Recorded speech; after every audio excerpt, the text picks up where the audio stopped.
chance to hear it, so let her tell it. People on the streets say Sabrina speaks. Tune into the show, she will let you know. Tell all your friends and family.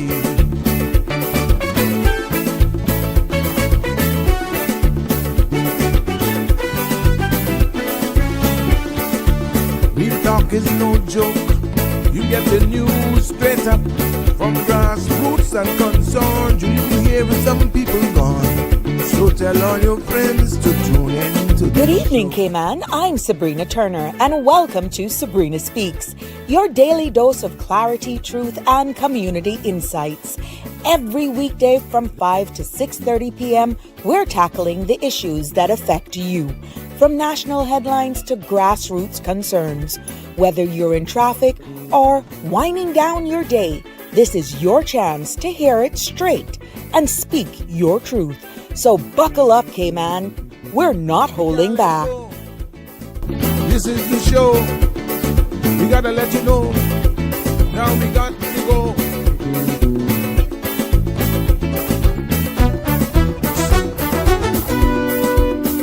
And now here's Sabrina.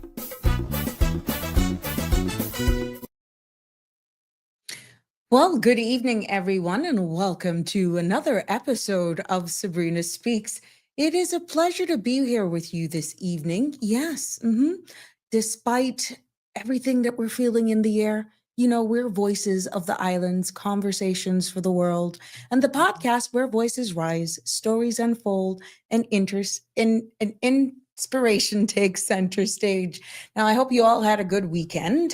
Just let me get these links up here, because today is going to be no different. We have a lot of information as we actually sit almost like with bated breath with what's happening in our sister islands and pretty much what we're seeing in a change in our weather around here, as well as we see what's unfolding with Hurricane Melissa.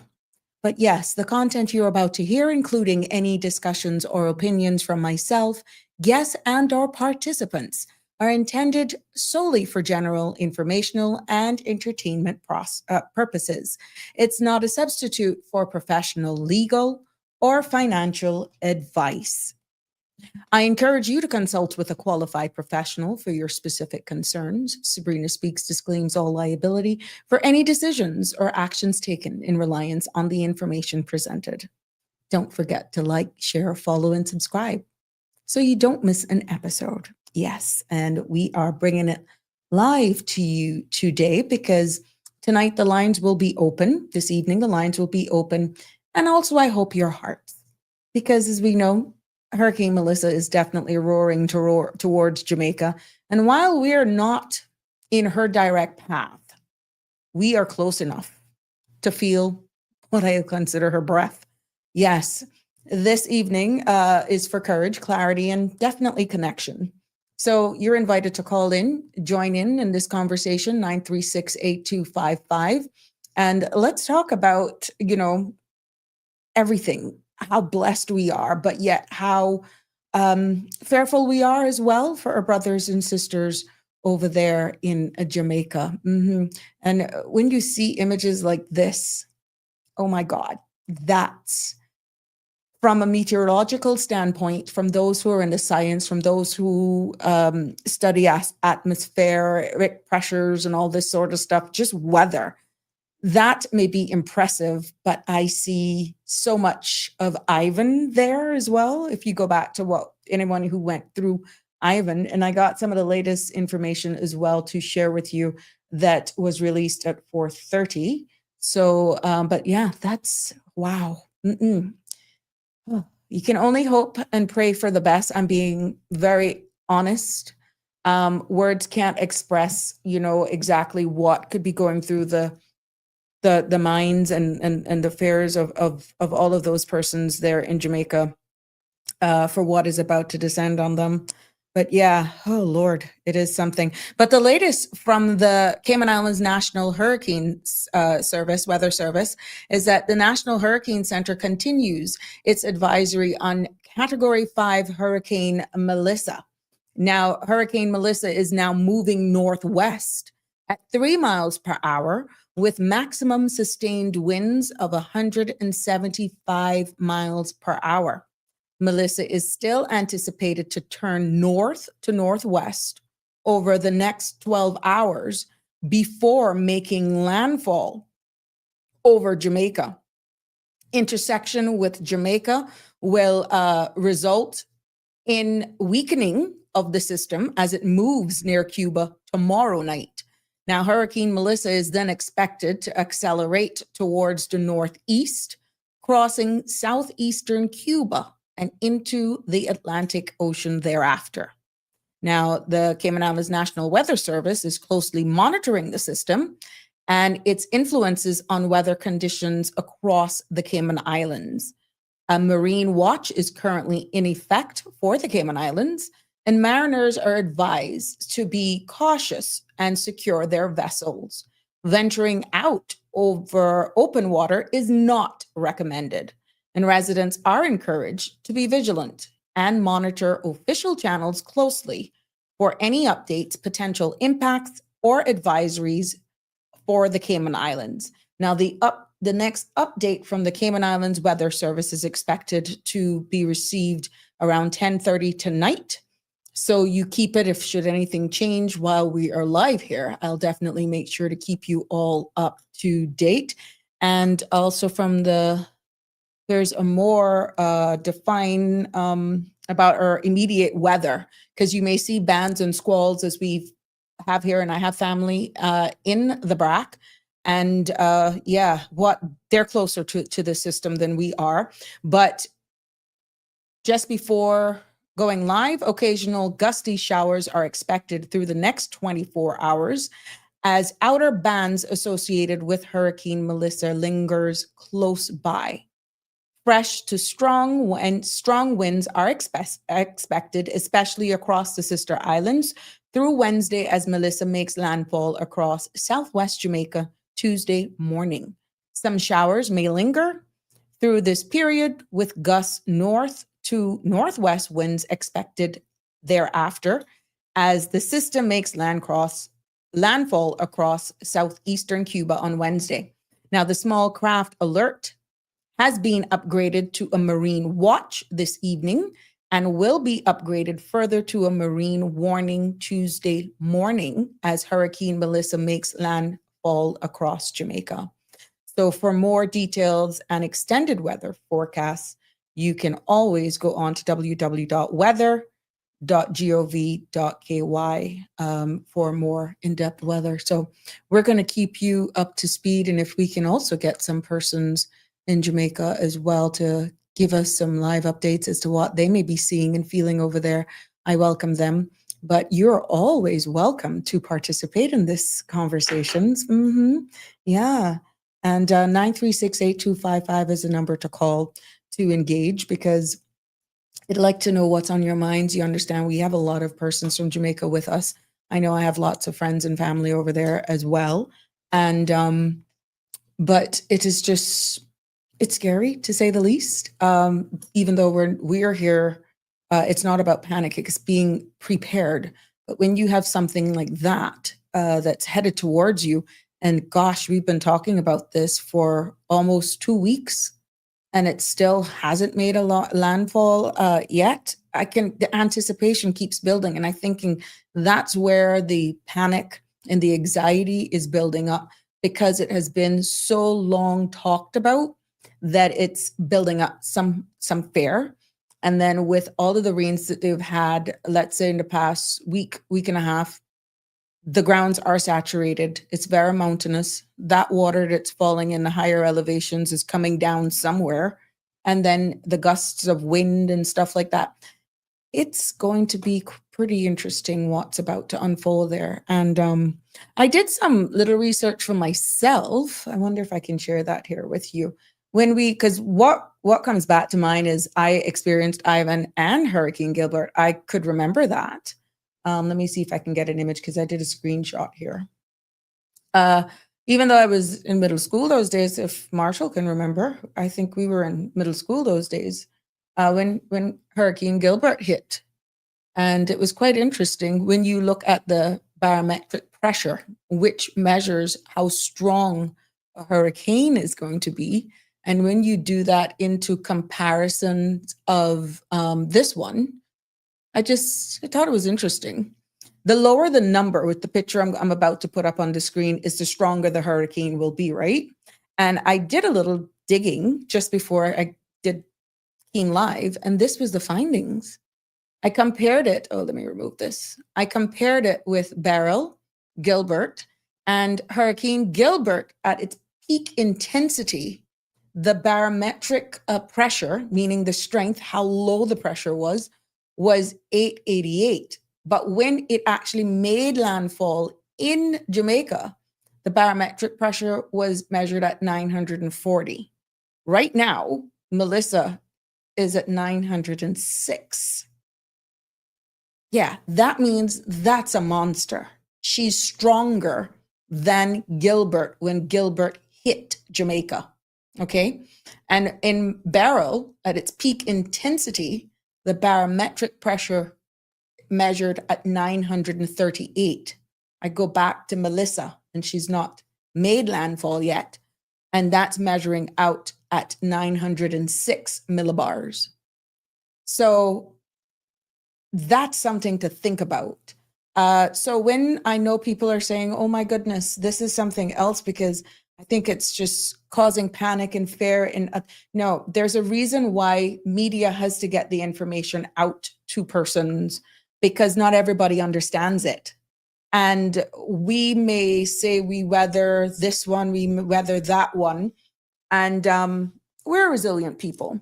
But I think media and government officials have a responsibility to make sure that they're giving the best information, no matter how repetitive it may seem. And something like weather, it is only based on forecasting. This is why some of those meteorologists and scientists will never, it's going to hit here, it's going to do that, like the definitive, you can't. Because it's forecasting probabilities. And remember at first they were saying it was going to hit like more Kingston, that sort of stuff, but now it's moving west, which brings it closer into our area, but still below Jamaica and expecting it to make that curve. It keeps moving because of the atmosphere, like what these guys are explaining. So even though they were expecting this to come on shore over the weekend, it just was not moving fast enough. And a lot of the times these forecasters, everybody keeps saying John Foster. It's quite comical. It's one of the most difficult jobs to do because you are trying to predict the next move of Mother Nature. And with if this system doesn't prove that she has a mind of her own, Mother Nature, then I don't know what else will. You can give the best estimates as you want and hope for the best. But at the end of the day, she could do whatever she wants when she wants to. And that's what's been proving here, because this system has gotten every scientist's head scratching. And I know people can get frustrated, but it is quite, just got my Instagram people up there. There you go. So it's quite interesting what's unfolding here with the intensity of this. And we can only hope for the best and be there for our brothers and sisters over there. Because I wouldn't wish this on anybody. You know those sayings where you wouldn't wish this on your worst enemy? It's one of those. But all we can do is hope and pray for the best right now. Barbara G., good afternoon. How are you? It's so good to see you. You're first to comment today. Damien Andre, blessed Monday to you as well. Marshall, temperatures should be dropping where you are right now, huh? Good evening to you, my love. Always good to have you with us. Kenya, hi. En el nombre de Jesús, mi milagro. Well, I am going to have to translate that, even though my accent may have been an accident, but whatever that is. In the name of Jesus, we send our blessings to them. I'll assume that's what it was. O'Neill, good evening to you, my sweet. And we are going to do a tag team show with all of us this evening because it is that important to get the information out there. And it's good to have Sandy in the background. No, she's there right on front. Hello, honey child. I'm here. How are you? How are you? I'm good. I'm good. I'm good. I was just sharing some Yes, tidbits I'm just sorry I'm now. late was on the Yeah, you're road late to class. You got to doing do school those pickup. mommy duties. Yeah. That's right. That's right. But I shared some tidbits just now. I read the latest update on Melissa, but look at what I found about comparison with barometric pressure, which is intensity. When you compare to right now what Melissa in comparison to Gilbert and Beryl. And when Hurricane Gilbert actually made landfall in Jamaica, it was 940 millibars, right? This was it at its peak intensity, but it hadn't made landfall. And right now, Melissa is 906, right? So if she's going to make landfall, it's going to be quite interesting what's happening. Mhm. And remember, she's still already stronger than Beryl. So that was so it's quite interesting what she's doing. And some people may be scared of that, but the only thing comes back to mind when I see that, Sandra, is what I even look. Where Jamaica's in the background, I picture Cayman. And it's quite scary when you look at it to see what's about to descend on the good people of Jamaica. Yeah, we can only hope for the best. Yeah, it's unfortunate for sure. And wow. Yeah. I don't know how far you've gotten in terms of the relevant updates, but I agree. Yeah, the latest and where exactly we are. But if you got additional information from other sources, we're more than happy to share it. But I read the 4:30 update already from both the National Weather Service and our weather report as well. Zeus, stop it. Sorry. Got Zeus in the studio barking at me. Did I tell you? Chance has made it up the stairs now. Hey, cut it out, sir. No. Let me let him out. Give me 1 second. You're not supposed to be live this time of the evening, is what he's saying. Let me put him out with his little toy in his mouth. Go on outside, Zeus. Well, while she takes him out of the studio, yes, I'm 21. I have no recollection of that. Denial is a brute. Hi, Nancy Harris. God help them. You're quite right. Yeah. Yes, we had just started high school when Hurricane Gilbert. Yeah, we were right there. So that's my memories of Gilbert. Good evening, everyone. Hi, Connie Bonnie. How are you? It's very unpredictable. We don't know We don't know where it's going. Yeah, you're quite right. Hi, Annie. How you doing? Hi, Michelle. Always good to have you here with us. So you got him out? Marshall, yes, it's getting cold. Temperature tonight is going to, nice, 48 degrees. Nice weather.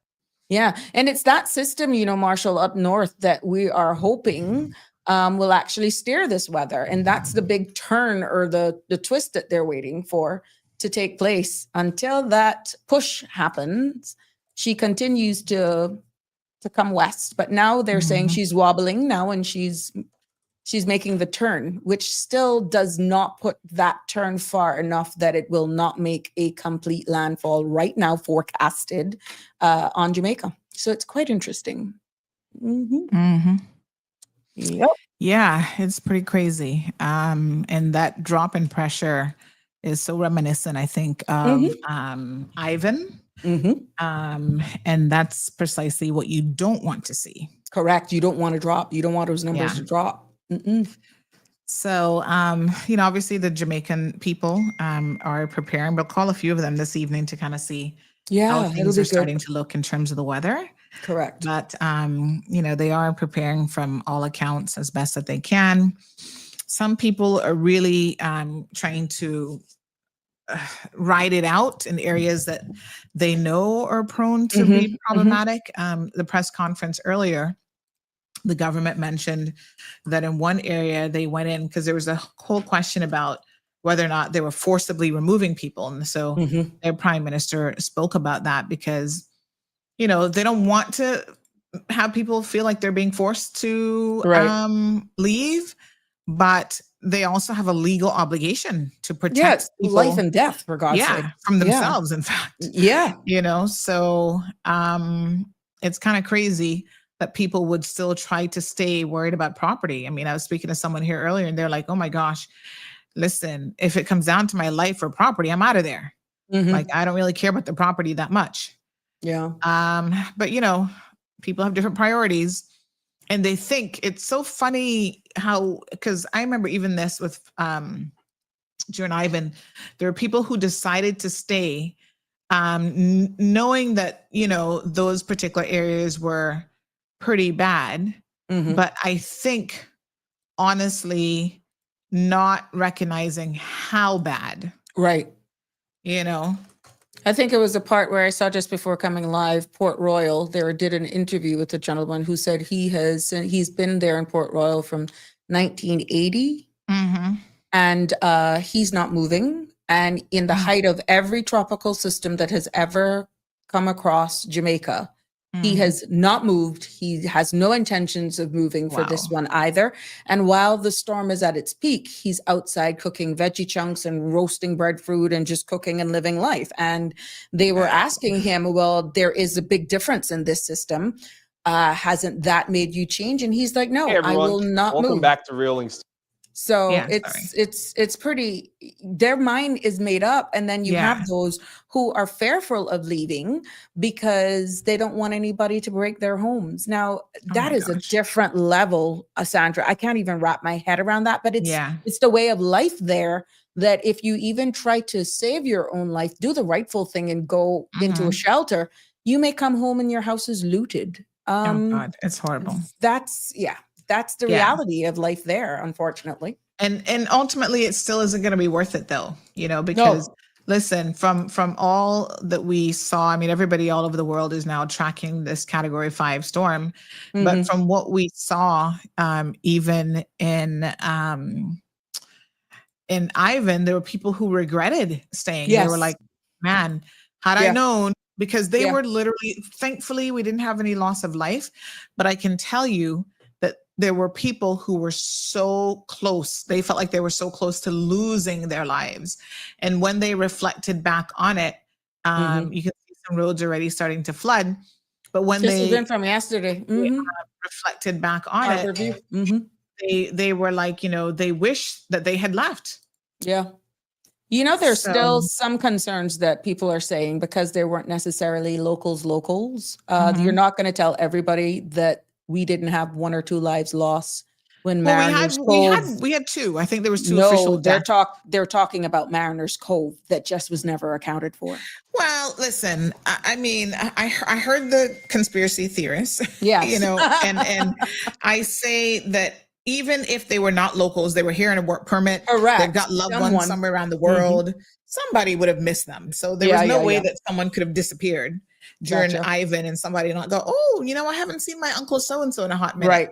You're right. So, right. yes, Mariners Cove was washed away, and it was shocking afterwards, but everybody managed to get out. So yeah, I mean, I get it that people are like, because it was so devastating, Yeah. but we were just, God was looking out for us, girl. No, There's it's no true. other way. He had to his hand explain. on us as usual. And like, Yeah. you know, he had his hand on us. We are so blessed. Yeah, there's no other way to explain this. And I do understand that's why it's so unbelievable for people, because they're just like, there's no way. Yeah, somebody must have died during the storm. I'm like, huh. Correct.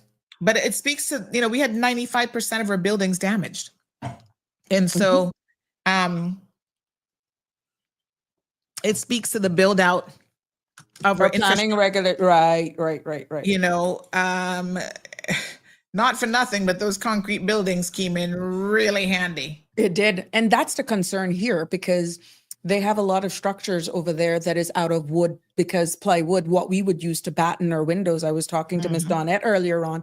She's like, Miss T, what you all use to actually cover your windows, not cement board, what you guys give out during a storm is what we use to build our houses with, a lot of us. Now, some, of course, cement is the preferred way to go, but a lot of the structures, that's where they start from. And she's like, I'm fearful that they're going to be the ones that are going to just not going to be found, unfortunately, Oh Lord. based on Yeah. wherever this eye comes on shore. Yeah. We have a caller, my love. Good evening, caller. Welcome to Sabrina Speaks. What's on your mind? What's on my mind? I got plenty of friends in Jamaica, and I'm praying because I talked to my friend in Kingston last night, and she said she hoped because she said she experienced 2 bad storms and she's well shaken up and she not prepared. But I said, pray, God is good. And I got a good friend in St. Mary, and I got somebody in Trelawney, but the one in Trelawney, we can't get on to them from yesterday because it's up of the hill to get a signal. And we've been leaving messages and things, and we can't get on to her, so I hope nothing happened to her. Well, But we're going to keep the faith, because there are some areas don't have lost telephone service and electricity already, so it may not. She may be safe. So I'm watching everything, and my sister then keep me informed while they're watching the states and things too. What I wanted to say about Mariners, so we were just talking about that just this morning. Me and somebody, I'm to be corrected, but what I heard, because I don't know if I heard about, they say they were partying when they tell them to leave, and they wouldn't leave. And I heard that plenty of people were killing that, but they were foreigners, and they just notified their people and just put them in bags and whatever, what they find. That's what I heard. And then the person was saying the same thing to me, that's what they heard. So we don't know, but I think the people got killing from up in there because they said it was a huge amount of people up in there and they would not leave. So I heard. Okay. And when you cross there, the days afterward, you could have smelled like stink of human remains or stink. And you could have smelled stinkness coming out up in there. Well, like I said, the government obviously has an official position. And I think that, again, if there was something more that had gone on, we would have known about it, because people just don't disappear in this day and age, and family members are not going to be all over social media about it. So I don't think, yes, it's unbelievable that Mariners Cove got washed away and that everybody got out, but thankfully they did, because had they not gotten out. That's the story, but not everything you hear, because like you say, you hear truth and you hear lies, but that's what the story that we're on here. So that's why I heard. And then just this morning we were reminiscing, but boy, I tell you, this is a monster. And I thought, but oh my God. And I seen some fight. I had to cry. I say, four people, and my friend tell me that they lose, and St. Mary, they already lose 2 sheets of zinc off of their kitchen floating in water. And then what they concerned about, because they keep telling me that they got this big ribena tree that hangs over their house, and it hang over their bedroom. But they said it wasn't. But what happened, it was loaded with the ribena, and they didn't want to destroy them. They were trying to wait, and they need like a power saw. And that's what they're concerned about. And then they had about 9 bunches of nice bananas that they say all their suckers in their yard, because they plant cocoa, banana, yam, all kinds of things. Already, all them done going. Oh, wow. All them done blew gone. Well, let's keep everyone in our thoughts and prayers. Thank you for sharing that with us, my love. And I talked to somebody after just now, because they still got power, and they still got wipe all it, but they think, and I say, well, they say that only can probably be out of power for days, and then on the internet it's gonna go down and stuff. But certain part things are already done. Certain part they're already out of the lights and all that. But anyway, like God is good, and I say keep the faith. Yep. He can move mountains. So that's anyway, true. I was listening to Andrew and all them talking this morning, but don't let everybody go. And then they were wondering about if Trump gonna help. But my sister said Trump gonna help. He gonna help him. He not a bad. He not chipping. He not on it. Yeah. Thank you. Thank you. Okay, bye. All right. Tisha Swift, we got a commenter here, Sandra. That says, sorry, say that again. We have a comment on Facebook. Oh, yes. Yeah, not wanting to leave, it was in regards to people going to shelters. Not wanting to leave your home to go to a shelter is one thing. Apprehension to go to a shelter for fear of sexual assault is a whole other level of fear and protection of your safety. It's heartbreaking that citizens have to weigh these life and death decisions. You know, Tisha, I did hear that as well, that was some of the apprehension as well because of sexual assaults as well, some of the shelters. There were people in the comment section who were saying, "Oh, they've never heard of that. That's not true. That they have guards at the shelters." But I can tell you, that I saw a video earlier, and I'll try to pull it up here, where there's a lady who is basically like the shelter warden, and she has a lot of special needs people at that shelter.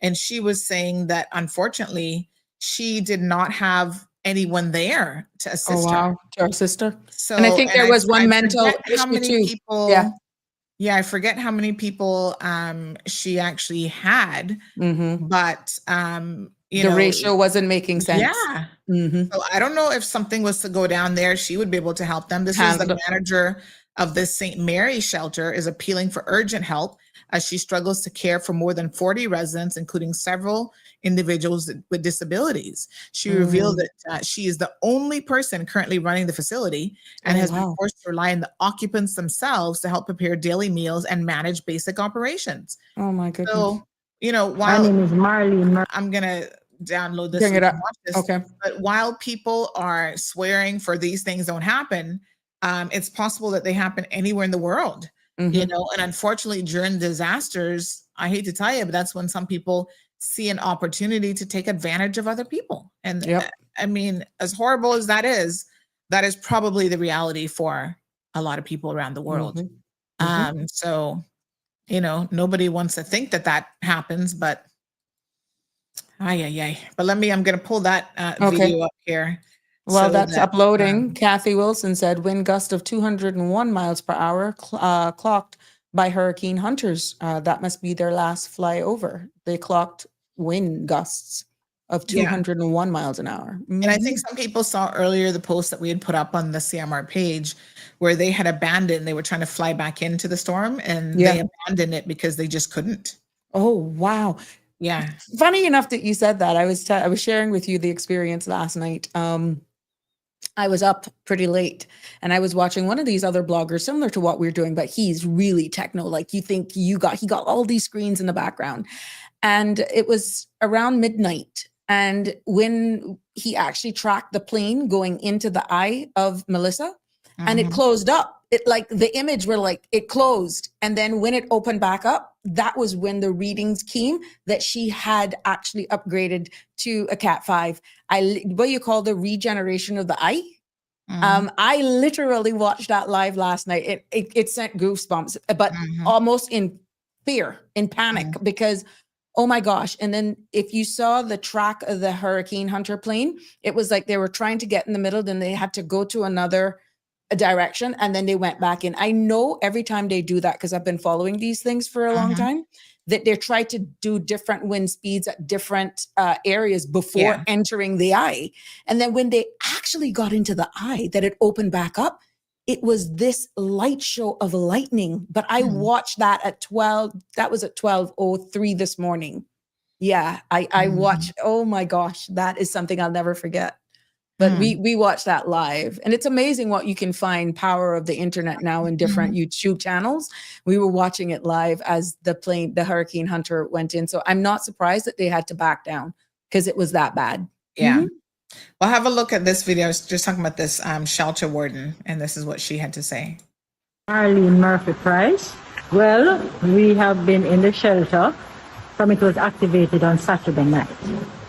Saturday night we had one shelter room, and Sunday morning we had Sunday morning straight back to Sunday evening we had about 23 persons coming in to overnight, and this morning to now we have 42 shelterees here, and we have amongst us an amputee, a recovered stroke patient, persons that are physically disabled, we have babies.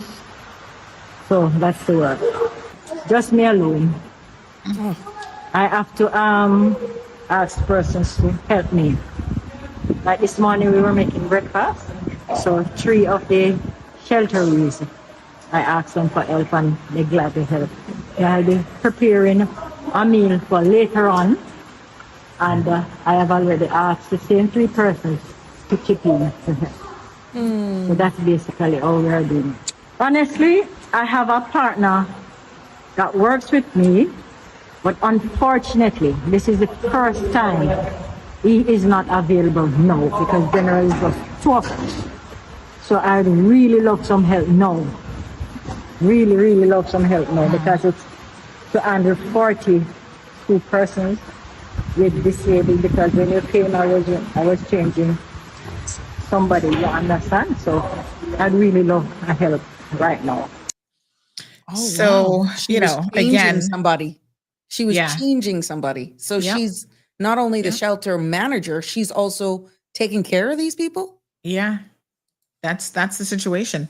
And as you can imagine, Sabrina, I mean, there will be things there that she probably is not Can't even do. aware of that's going on. I mean, let's Exactly. be honest. Yeah. We do have some people in Jamaica that we're going to contact now by phone Go ahead. and kind of get some updates from them in terms of what is happening there on the ground. So we called a few people this morning, and we're going to go ahead and call a few more now to kind of see what they're saying about what's happening. So I think Zeus came in and left my door open, but Hi, Sandra. hey, good evening. Good evening. How are you? Not too bad. Just doing our live evening show now. So just trying to get an update on how conditions are now. You're there in Kingston, but tell us how things are feeling, and are you starting to see, we can see some deterioration just from the Kingston Harbor camera that the winds and stuff are picking up, but what's your observations? Yeah, man. So the winds are picking up. Winds are picking up, and the rain is getting a little bit harder now. But the winds intermittent. Like you get some wind and then they go back down. The whole place is black. Skies are black. But it's getting a little bit more intense on this morning. So you can definitely see the difference in the actual weather itself. And have you been able to talk to anyone since we spoke that making their last minute preparations? Well, everybody is getting stuff done. Yes, today's the last day. Tomorrow is the big day. It's gonna be there in the morning, next couple hours, really. Yeah. Were you able to catch the press conference earlier from your different government ministers and the premier? What were your thoughts in terms of what they had to share? I haven't heard. I'm here at work. We're doing some last minute preparations, and I was on the outside, so I left all my phones and stuff inside. I really wasn't listening to that part. Okay. I'm actually on the outside now. Yes. Okay. All right. Well, we're hoping that everybody will remain safe. What do the streets look like? Do you see much action on the streets at all? Well, the traffic is down to a minimum. I'm looking out where I am. I'm actually on top of a high place. I'm looking out at the sea. I'm looking under. Traffic is down to a minimum, like literally 1 or 2 cars passing. I can actually see the rain clouds and the rain coming down right now. It's getting dark, but yeah, the rain is intensifying right now. All right. Well, continue to be safe, and we'll call you in a couple hours, and see how you guys are making out. Yeah, man, no problem. All right. Thanks so much. All right, cool. All right, my dear. Yeah, all right. So that's one of our contacts there in Kingston Central, very close to the airport, in fact. Just giving us some further updates on what's happening there. Any thoughts on that, Sabrina? It's interesting because when this was first forecasted, we expected Kingston to bear the brunt of this. Now that it's continuing to move west, where we thought like Montego Bay and that sort of stuff may have been spared somewhat. Now, because of it continue to move west, they're now forecasted to get stronger winds. I saw on Brian that they're expected to sustain winds of 130 miles, whereas they were forecasted to only get, this is Montego Bay, forecasted to only get winds of 90 miles an hour. So as you can see now, it's moving west, about to make that turn. Where was expecting to feel the brunt of this? You're talking about Black River, you're talking about Portland, sort of stuff, with all of this surge of water just coming on the on shore. The more it continues to move west, what was expected or forecasted from certain parishes will move to other parishes on the western side of the island. So it's quite interesting to hear that report from Kingston. It would be great to get somebody in Montego Bay as we continue to see this get closer, and the stronger bands of rains, which is, from what I'm understanding now, is all over the island, getting some form of tropical storm force winds and conditions. But it would be interesting to hear somebody like down in Old Harbor, Harbor View, and to hear what's going on in Montego Bay. I saw some videos as well of a resort in Montego Bay yesterday that a lot of the tourists refuse to leave. They just decide to hunker it down. So it will be interesting now that it's moved further west and more of a likelihood of going closer, the eye, which is, even though it's small, it's the stronger, more catastrophic damage that's going to be forecasted, to see operations, those hotels on the North Coast, as we know it, Montego Bay area, will actually prepare for, because I'm quite sure their plans, even though everyone should have been prepared, with it being forecasted to hit more a Kingston side of things, but now coming on shore more westerly part of the island. Yeah, I'm quite sure it's a bit different right now. The feeling must be different. Well, we see a view here of the HWT Transport Center, and there's hardly anybody. One guy crossing the crosswalk and about 3 cars, which, as you know, this time of day, normally anywhere in Jamaica, you'd have hustling and bustling all along there. Of course, 5 o'clock traffic and all that sort of stuff. Some of the lights are already flickering here in this video. And I noticed, in fact, that one of the other streams is already down. So as I'm going through and testing the streams, there was one of Flatbridge too that gave you real time of Flatbridge. Yeah, we're going to pull that one up here in just a second. But some of the feeds already start to go down as well. And there's one with Devon House, a crossroad at Devon House as well. There's a live cam there as well. All right. So we have another caller who's also in another part of Kingston. We're trying to see if there's anybody in it will be good to get Clarendon, in Montego Bay. Bay. Yeah, let's go west. All right.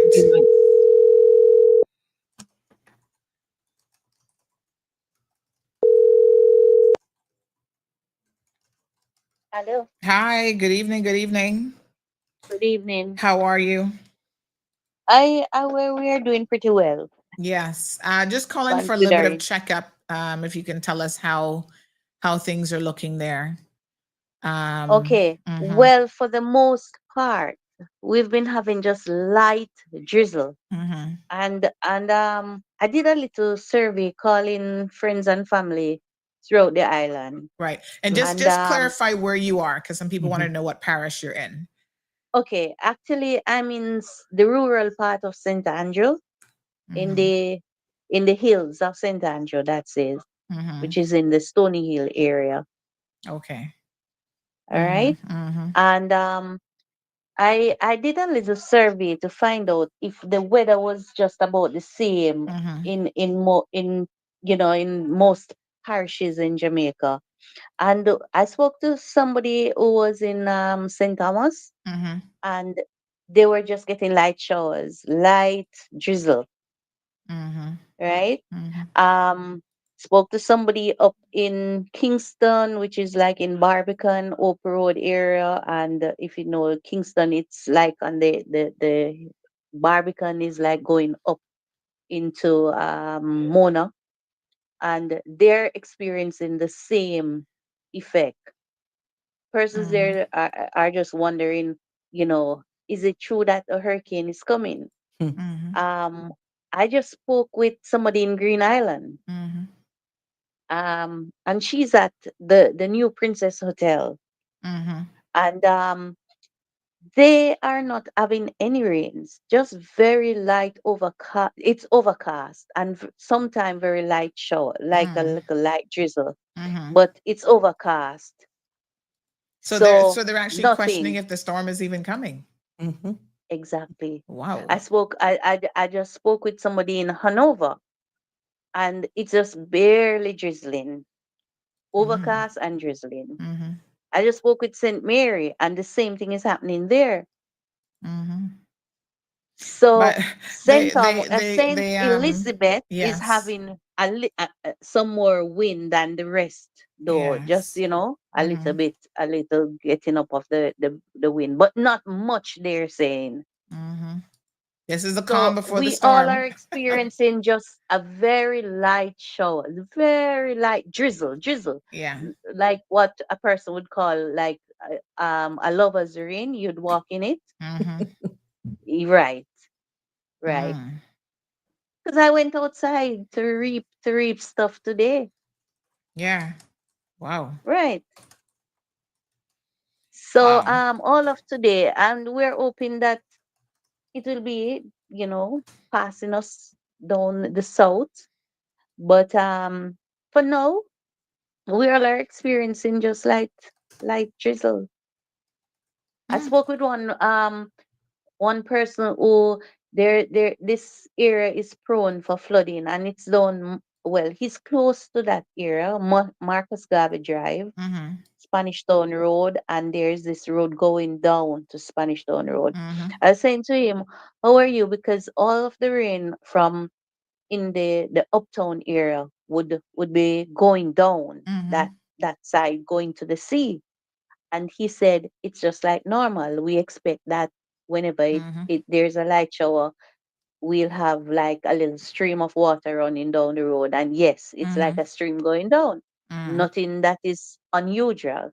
Right. Nothing unusual. So I say, everybody just wondering now if we're really hearing, or is it going to be coming here? Or is it going to pass and we're just getting outer bands of rain?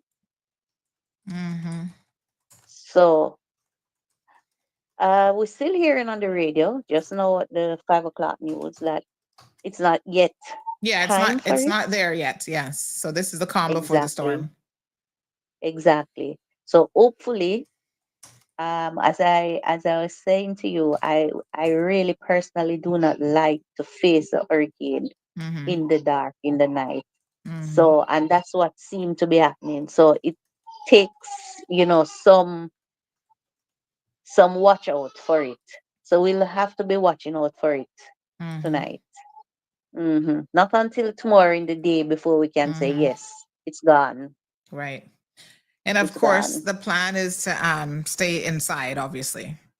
Yes, Yeah. yes. We're still Have you boarded up? Tell us what sort of preparation has your family taken? um actually my windows are hurricane proof.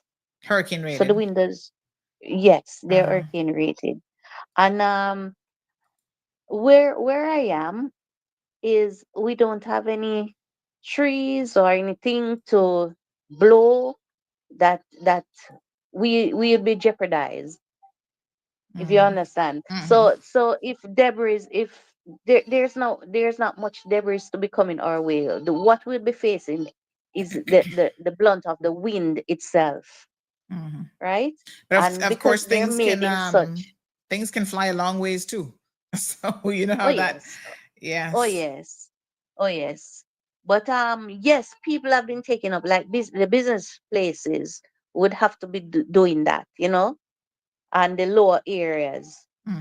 But we have done, so what we would have done is go around the house to see if there are any loose objects for to be a projectile, you know. So we have removed those, clear as much, so there's nothing outside to go flying about. So most of all, that's what we have done. And then we have put in somewhere measures for water. So we have like full up on another tank and stuff like that. So still we do have water at the pipe now. Right. Okay. So basically that's about what. But I understand that people are now in the shelters because they're uncertain as to what to expect. We're watching the Right. So live cam from the HWT Transport Center, and I can that's tell you, right. I see only 4 cars stopped at a light there. Normally that area would be bustling That's with halfway lots of through, activity. yes. Yeah, nobody But on the we're being road. asked to stay home. Yes, Everybody, we are asked to stay home. And I think you can see the drizzle from there too. yes, Which it's is raining a little bit. Yeah, yes, yes, but I still see a yes. few people on foot walking in the rain. I mean, Exactly. I don't That's know what where I'm they're saying. going. It's like no, it's like a lover's rain. Halfway through is never it never close. People will always be there. And if you go there now, people will be selling. So Oh, wow. you can still get stuff. So someone is asking where you're at if you're on the side of a hill. You're up the hill. Yes. I'm up the hill. I'm up the So, hill. so no And concerns it's about mudslides where you are? no.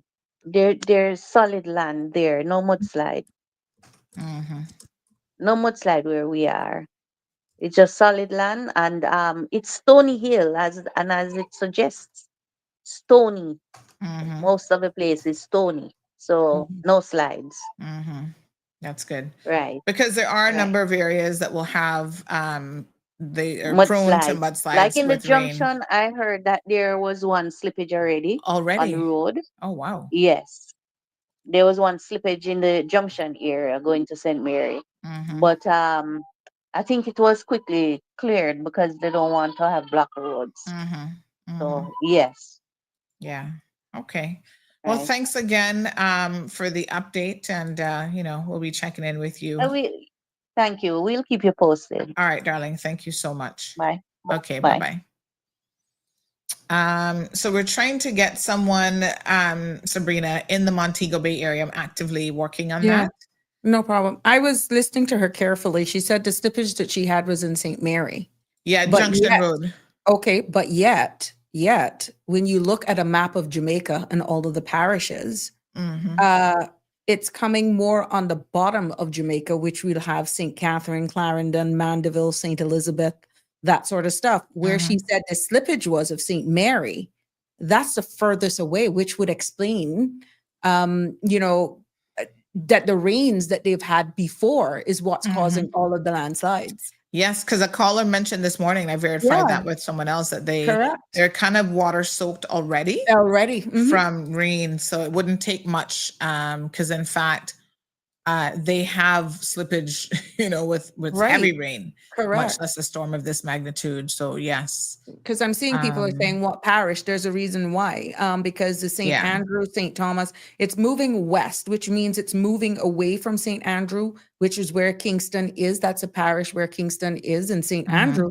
So the light rains that we're seeing, even though they will intensify later on as the stronger bands come on shore, and that's where the St. Elizabeth, Westmoreland, Manchester, all of those now are actually in the cone or the path of where the eye should be passing. So yeah, the whole island is pretty much going to be hammered by something, in a sense where winds and rains are concerned. But I'm not surprised that this image that you have on the screen right now, which is in St. Andrew, where Kingston is, that they're getting these light showers. If you get somebody more on the north coast, St. Elizabeth, Westmoreland, and all that sort of stuff, that's where the stronger ones now is forecasted to come on shore. It's going to be interesting.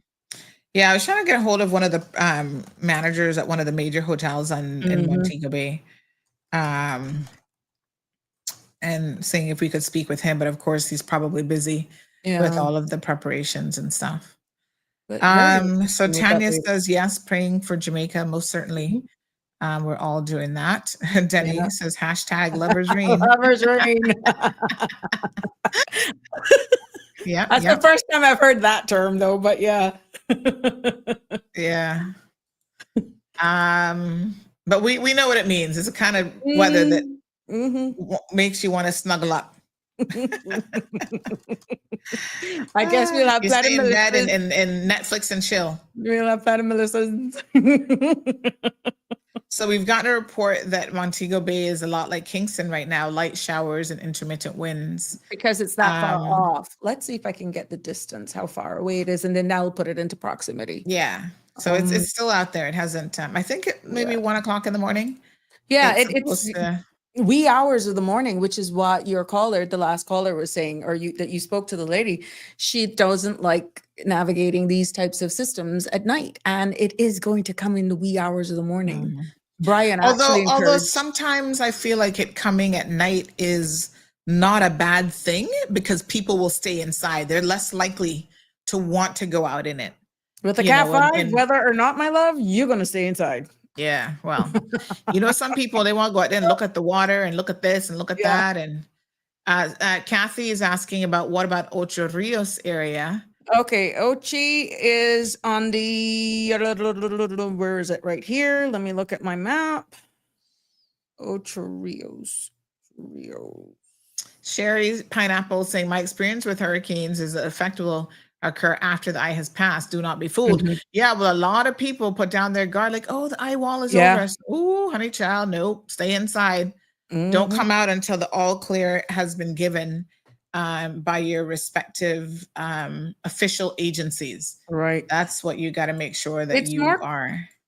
It's more going to like Black River, which is in St. Elizabeth and Manchester way. It's going that way. And then it's going to probably make that hook between Westmoreland and Hanover, which is all forecasted right now. If you know the map of Jamaica, I suggest to make it easier on everybody. Yeah, if you can pull up the map of Jamaica, then you can see where it is meandering offshore right now is closer to Manchester, Clarendon, St. Elizabeth, St. Catherine, those parishes.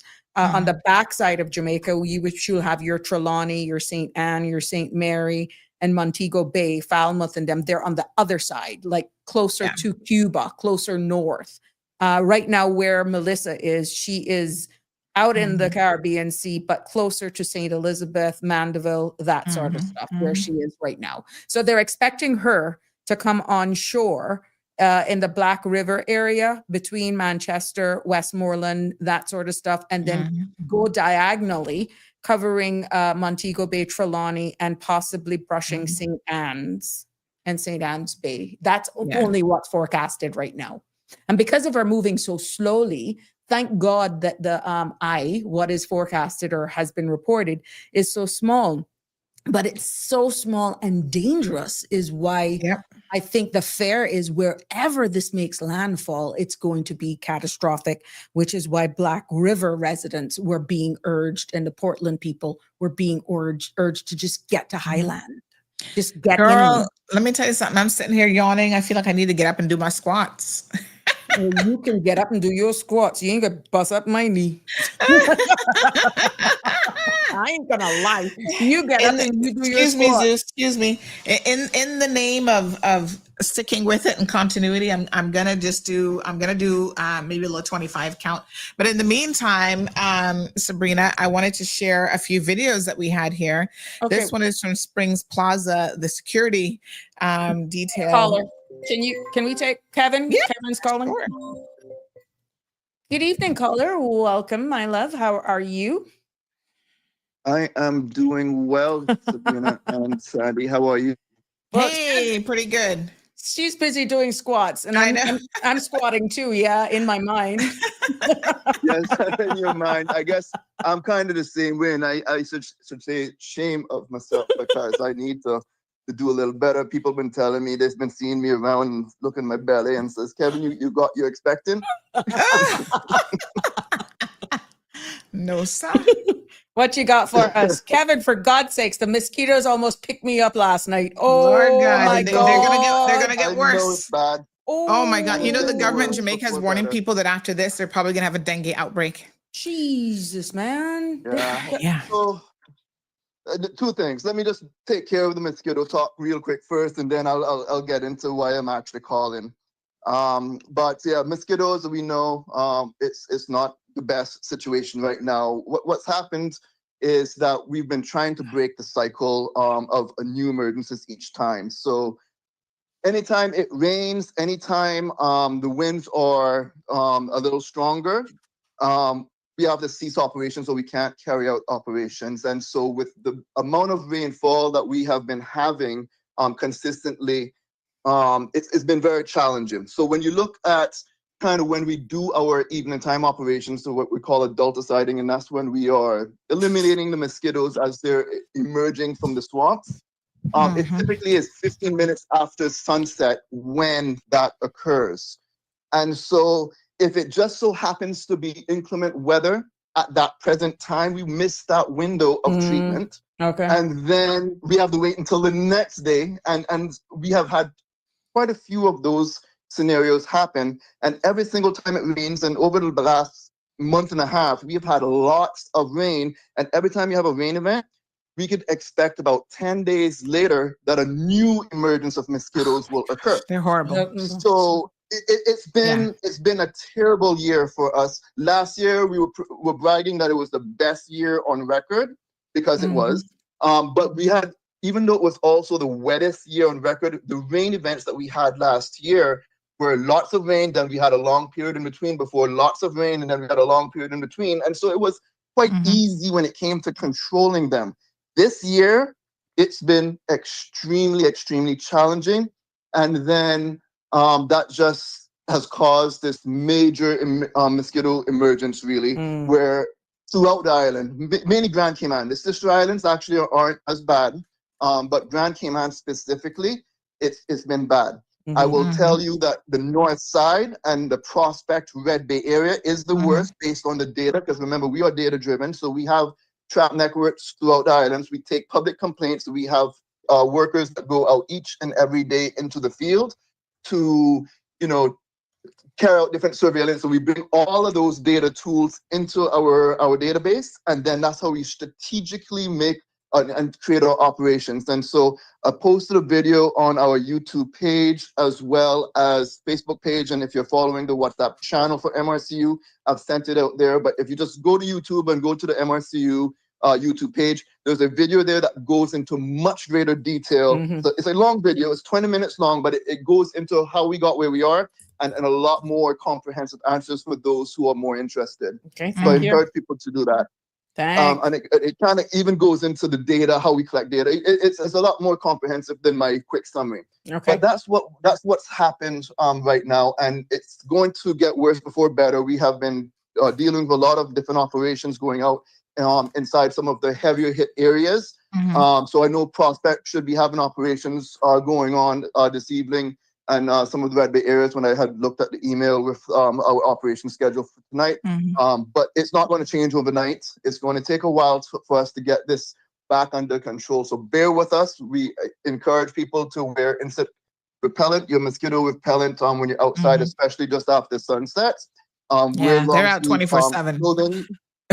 Exactly. But even during the daytime, but again, right after sunset, it is worse than during the day. So, especially, dusk and dawn, those are the times where you're going to have a lot more mosquito activity. So we ask people to protect themselves as much as they can right now, as well as their pets, their dogs. Because this type of mosquito that's out there right now, the Aedes tyrincus, which is a black salt marsh mosquitoes, which pretty much they're born inside the dikes in the swampy areas. They're a vector for dog heartworm. So people that have pets need to ensure that they are protecting their pets by ensuring that they're up to date with their heart guard medicine. Thank you for that. Absolutely. I know people are not very happy with MRCU right now because it's not comfortable outside, but I could assure you the team is in full force doing what they can to bring it back under control. It's going to take a while until we get there. And we're definitely on it. I appreciate the update. Yep. To the reason I'm calling. You digress. Yes. So one of the things, and I'm speaking on behalf, not on behalf, but I'm speaking from my experience when I used to do weather.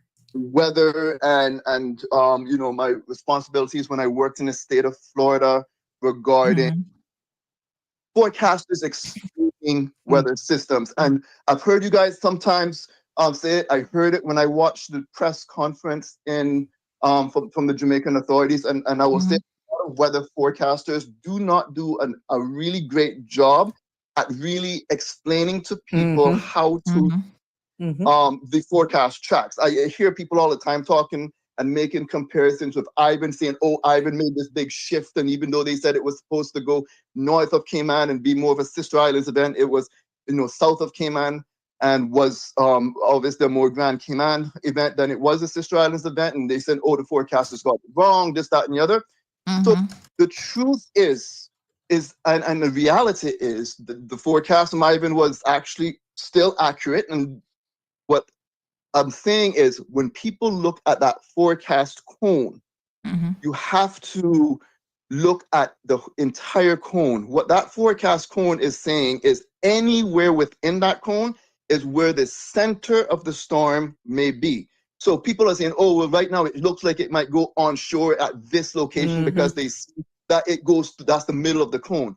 That is not the way to interpret the cone. The way to interpret the cone is the center can be anywhere on either edge, whether it's the left side or the right side, the west or the east.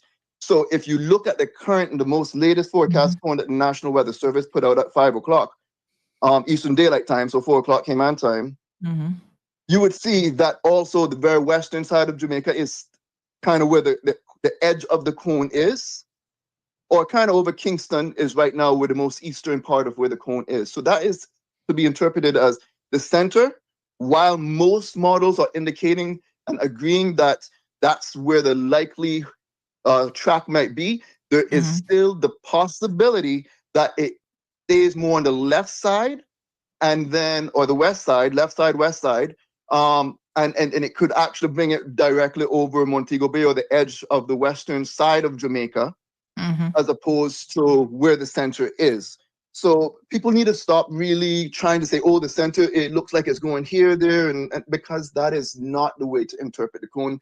When I was kind of the spokesperson for the state of Florida for this type of thing, this is one of the things that the National Hurricane Center and those persons told us we need to explain to the public.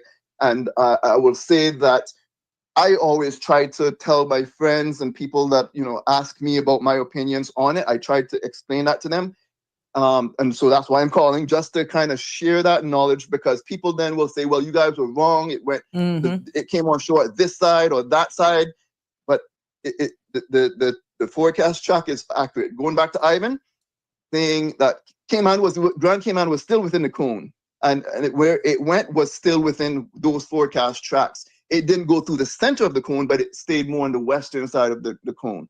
And that's why we end up having the issues we did back during Ivan days and stuff. So just wanted to kind of put that out there, make sure, you know, everyone has to be as prepared. I know it's really not a good situation for Jamaica. I'm certainly praying for the folks there, because, I mean, a storm with this strength is certainly going to have some very long-lasting impacts. And we could only hope and pray for their best, that people are using good judgment to try to protect themselves, their families, and we could just pray for the best. And of course, we will be there for them as soon as this passes. You know, Cayman, I know, will be there for them, as well as many other places who love Jamaica. We love Jamaica. We want to make sure that they get back up on their feet as soon as practical. Thank you so much, Kevin. Appreciate it. Yes. No problem. Yeah, thank you for Absolutely. the explanation. Yeah. Thank you. All right. Wow.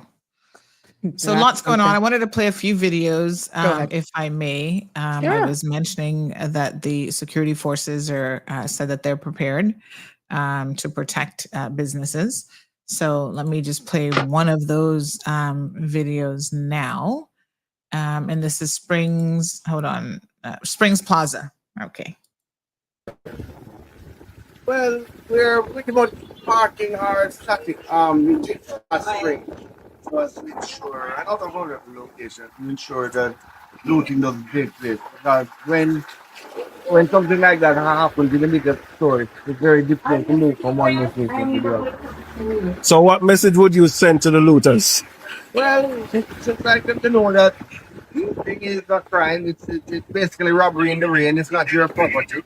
And I mean, it's a really bad idea to go to loot in general and to go to location where which is secured by armed security officers. And a decision to come to a location where Mackay security is a decision you're going to regret for the rest of your life. Okay. And our contact there from TV J News, she is preparing to go live, so she couldn't join us just now. But here's a video also from the Prime Minister from earlier today. There is no infrastructure in the region that can withstand a Category 5. There is going to be damage if there is a Category 5. I believe it was Cancun that had a major hit in the last hurricane in Mexico. And we've seen what it did to Puerto Rico and other islands. And those weren't Category 5s. So a Category 5 hurricane will definitely damage roofs. It will definitely compromise infrastructure, even concrete infrastructure. It will scour roads.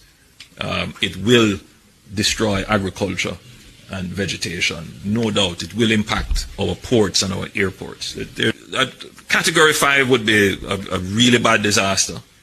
But what I don't want is for Jamaicans to get into a depression that it would be the end of the world. What I want you to always be is positive in your outlook, and that even if the worst comes, we will be able to recover. That's the position. Now, one of the strongest hurricanes in recorded history. It's making now a move toward Jamaica. Let's talk about the timing and the landfall and also the rainfall amounts, storm surge, everything you need to know about Melissa and its impact on Jamaica. I'm meteorologist Lee Goldberg with today's AccuWeather Quickcast.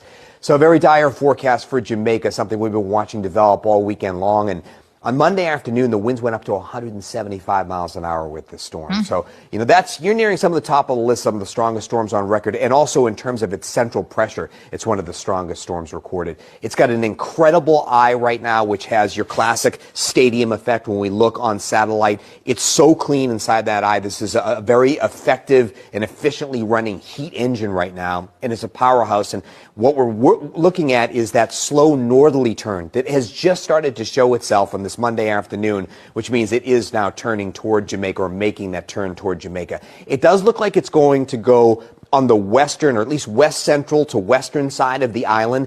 Kingston is not going to get the absolute worst. Now, they're still going to get slammed with terrible and damaging weather. But the worst of it is going to be toward the central part of the island, a place called Mandeville, or over to Black River. We might see the biggest storm surge of up to 13 feet. We could get 15 to 30 inches of rain there, maybe even up to 40 inches. Keep in mind that the annual rainfall for New York City is a little over 40 inches, so they could get our annual rainfall just in this storm. And then in mountainous areas, there's going to be tremendous mud slides, maybe communities cut off, long-term power outages. The island's absolutely going to be devastated by this storm, and I've heard a lot of people refer to it as Jamaica before and Jamaica after the storm, and that's what we're super concerned about. So everybody's hunkered down there. They know what's coming, and landfall is likely to happen first thing on Tuesday morning. So areas in that eye wall, in that west central area, will end up getting the worst. And even some of our computer models are showing winds that are going up to 130 miles in places like Mandeville. So very frightened for that island right now, as it's about to take a direct hit from a major Category 5 hurricane. It moves on by, let's say, lunchtime Tuesday. It's emerging back into the Caribbean. It heads over into Cuba and ultimately into the Bahamas and Turks and Caicos, and then out in the Atlantic, actually threatens Bermuda with a Cat 1 hurricane. In terms of our weather, there's no direct impact. It's sending swells toward the coast, but there's also a bit of a tropical connection with our next storm. And in future quickcasts, we're going to talk about the timing in total with Thursday's storm. That's our AccuWeather alert day for 1 to 3 inches of rain, 40-mile-per-hour gusts, and some minor coastal flooding. So just prepare on a very active, stormy Thursday here, and then hopefully that storm leaves in time for Halloween, leaving us kind of windy and chilly, but without much rainfall. So we'll have more in future forecasts. All right. So, by all accounts, it's not to be taken lightly at all, Sabrina. Yeah, not at all.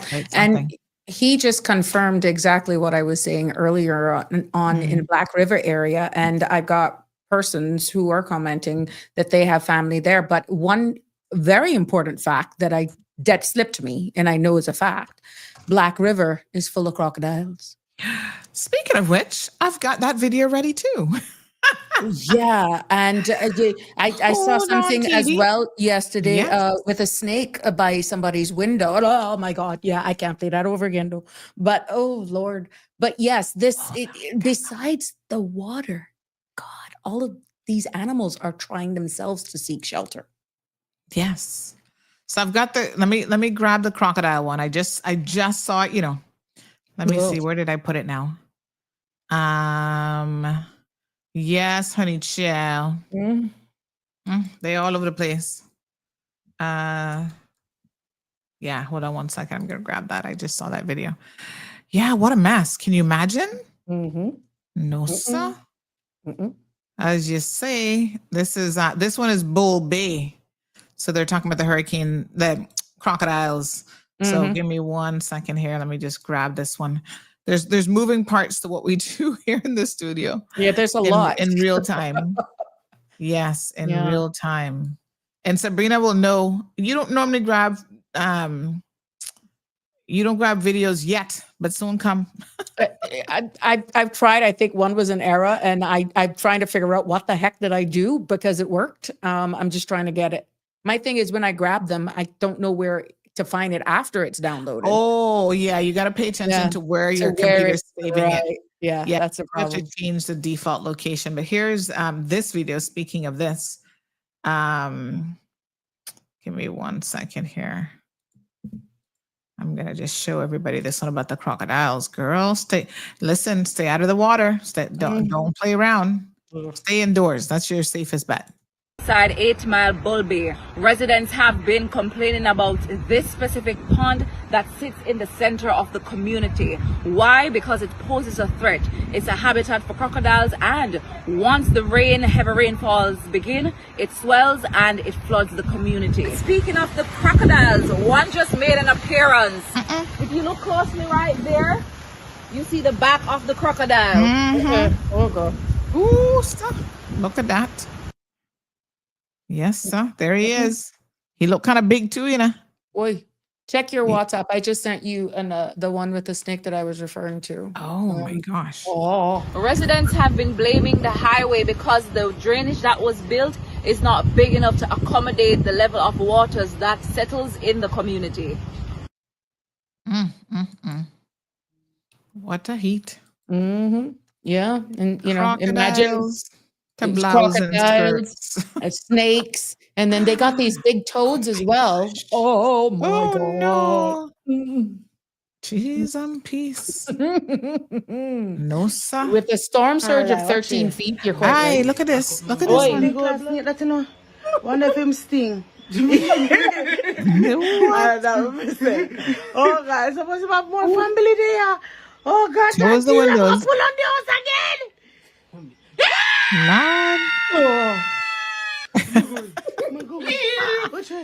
Oh, he's going back out. Thank God. But they don't have poisonous snakes in Jamaica, right? No. In the name of God, I rebuke you, Satan. But still. Satan, I rebuke you. Rebuke. Stop it.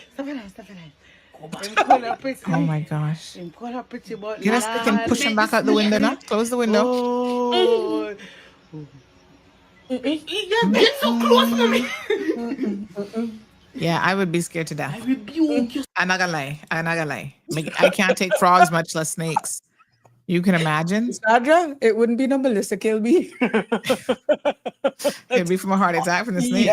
Yeah. Listen, keep them outside and far away. That's why I'd be locking every window, locking every door. These things they're looking for shelter too.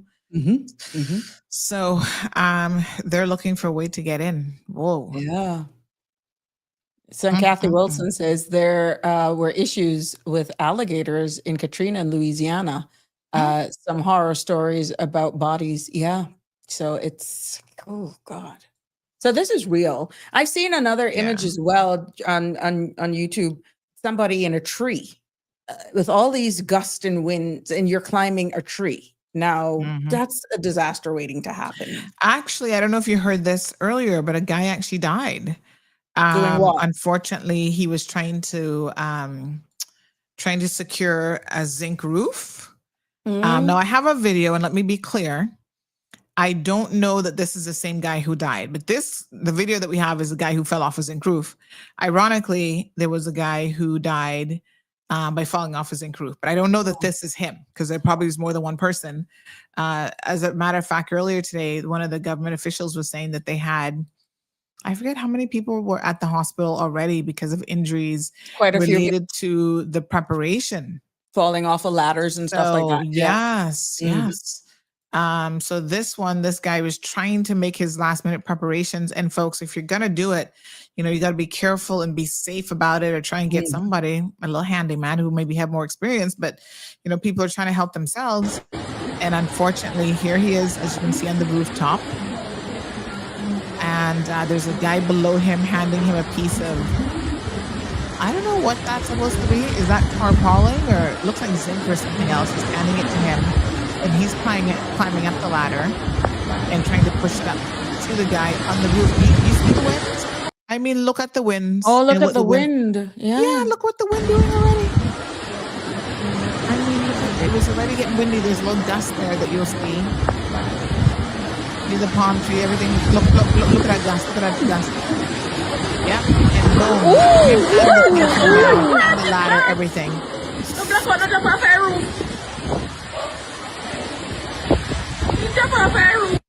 So I don't know what the status of that poor guy is.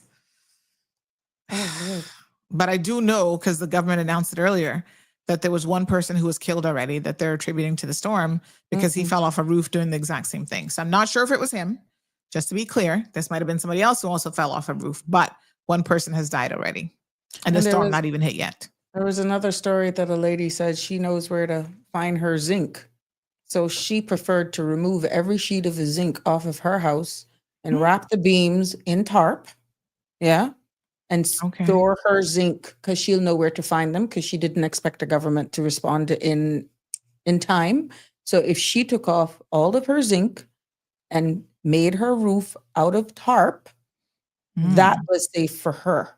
So now her house has no zinc on it. It's just tarp because she secured her zinc. No, I'm not going to argue with the lady. Yeah. And there's quite a bit about the gullies like overflowing and stuff like that. So, and neighboring houses and the walls, the retainer walls have been breached or needed repairs. So that is a big concern for neighbors as well. Who live they're having a briefing now. Should we pull in the? Should we pull in the briefing? All right, let's just keep our people updated. Second. And I'm gonna go and sort out, because I'm on mommy duty now, so I need to go sort out dinner for my little one. Connie, or something else. I'll pull this in for you. Atlantic, possibly moving close to Bermuda, all the way out in the Atlantic. All right, so let me pull this in. Check again. So when it comes over the country, you said earlier that it's going to be affected by not being over the waters. But once it comes over our land and goes back into the waters, is it going to then re-energize? It's echoing. Oh, yes, there we go. That would happen, but as I said, it's really only 90 miles of water, and so the increase may not be that significant before it gets to Cuba, and then it would exit Cuba and then pick up more speed with much more water area than land area as it goes through the Bahamas and over into the Atlantic. It may pick up a little bit more strength, but then it would be again moving into cooler waters at this time, where it wouldn't be able to get much stronger. We're not expecting it to again regain Category 5 hurricane force. Thank you. Thank you, Evan. Earlier we were doing longitude and latitude, and we heard a word from Evan that I'm not used to hearing, and so I had to look it up using AI, of course, and it was recurvature. He said it many times, recurvature, so I had to look it up.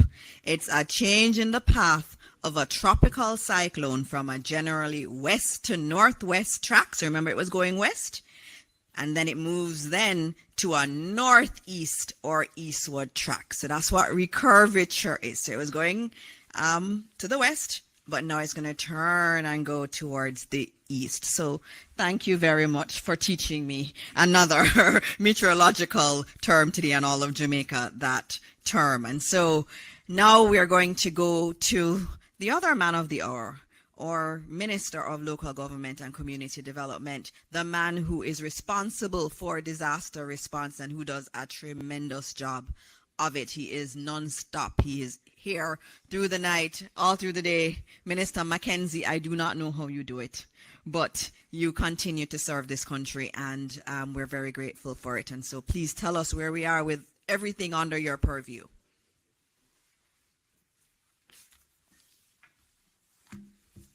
Thank you, Minister.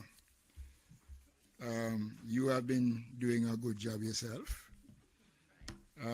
Acknowledge my colleague who just walked in. There's a fine for being late. And to acknowledge the members of the support team, the JDF, the police, the Jamaica Fire Brigade, the Red Cross, and all the other entities, chairman of the board, members of the media. I want to start off by giving some updates as it relates to the operations of a Jamaica Public Service Company.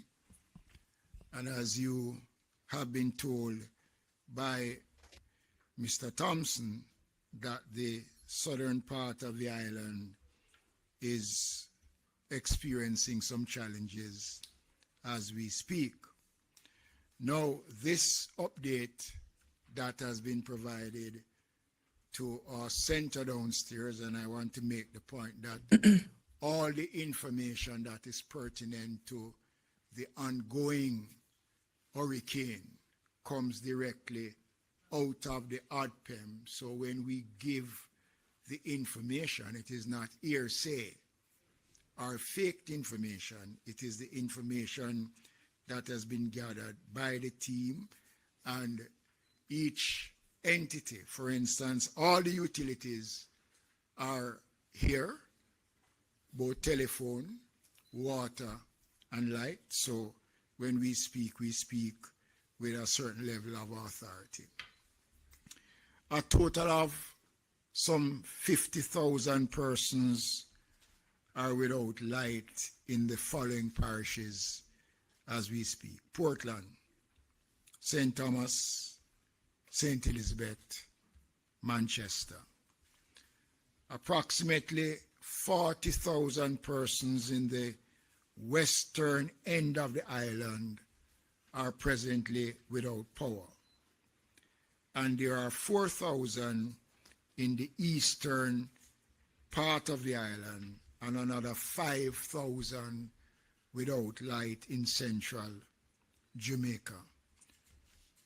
Transmission lines are out in Magati and Porous as a result of down power lines and poles in some instances.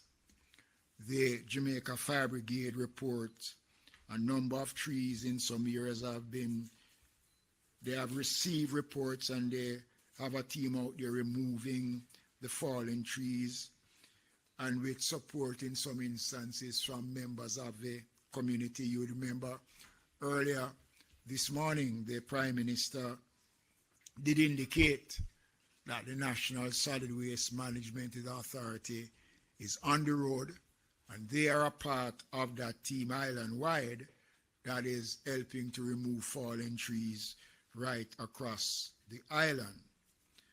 The Red Cross reported that at Veer Technical High School, approximately 300 persons are at the shelter, and the concerns that we have is that in short order, and I guess by now, the shelter would have reached its maximum capacity, and steps are being made to house persons seeking shelter at a different location.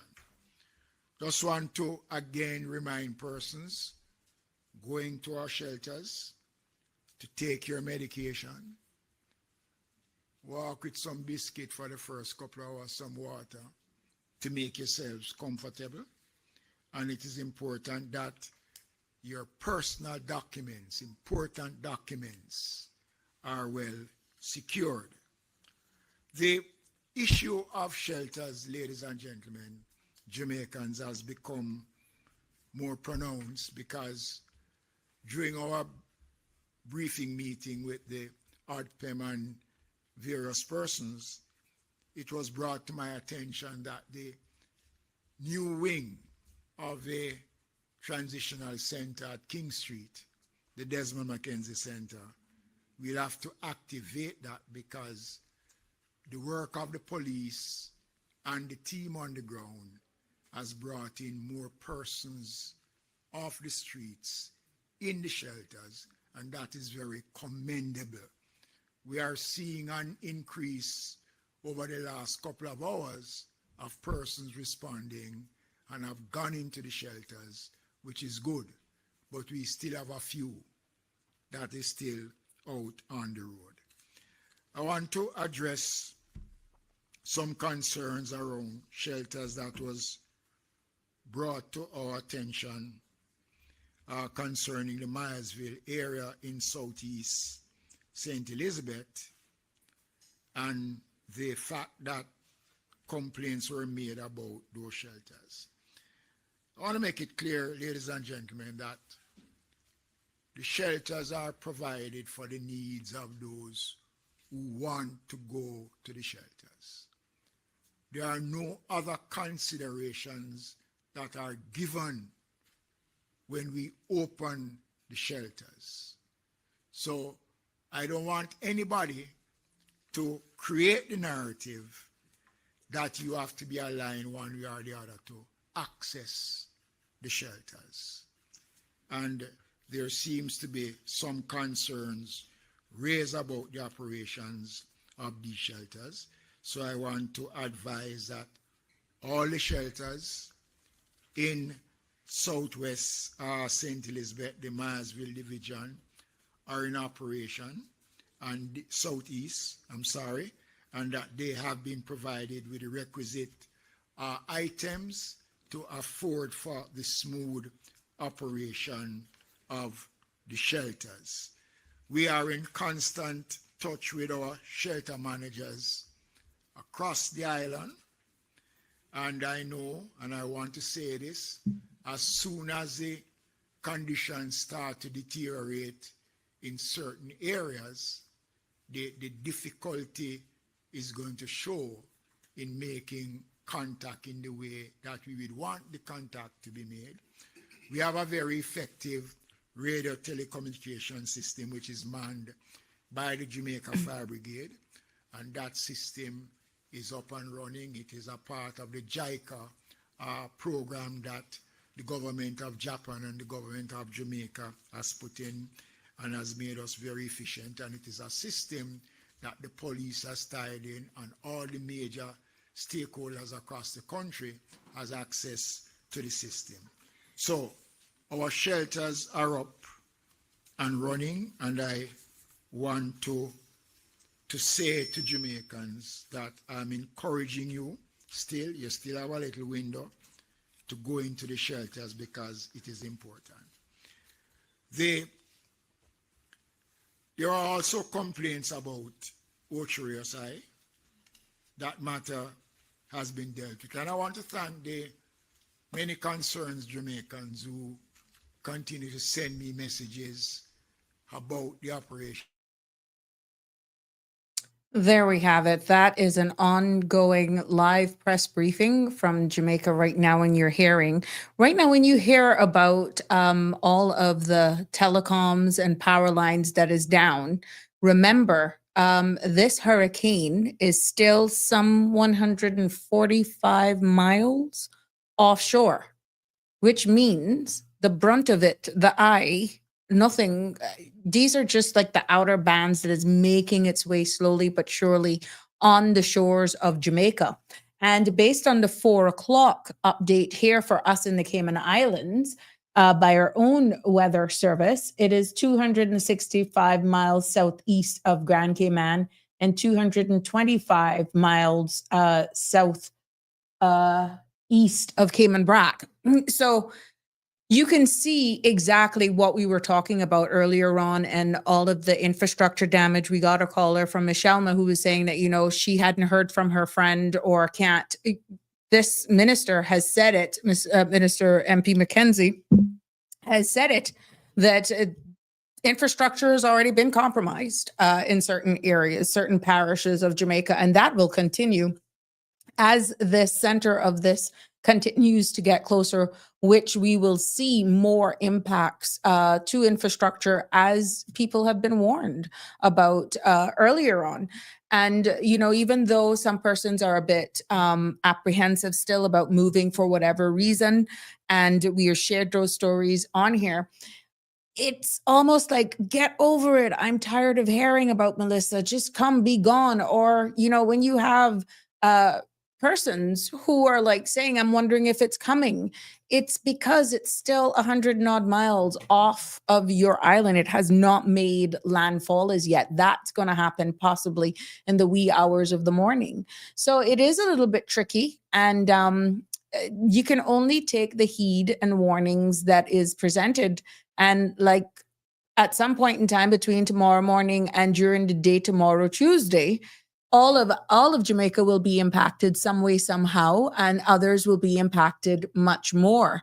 So it's a bit tricky. I keep saying that. It's sneaky. It's almost, you want to say deceptive, because with the light showers that is being described, lover's rain, that is right now because of how far offshore it is. And remember, you've heard the forecasters, the meteorologists saying that the core of it, the center of this system, where the strongest rain bands and winds are, is still pretty compact, meaning the strongest winds, heaviest rains are closer to the center of the eye.